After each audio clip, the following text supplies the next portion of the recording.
ఏళ్ళు పారుతుంటే ఓ పిల్ల ఎదగులుగుతుండే లోలోన నదులన్నీ కలిసినట్టు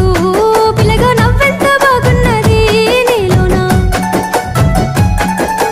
గాజుల సప్పులు గలుగల్లు మోగంగా గజ్జెల పట్టీలు గంతేసి ఆడంగా వరిగడ్డి మోపు ఎత్తి ఓ పిల్ల వయ్యారి నడుము పవే ఈ వేళ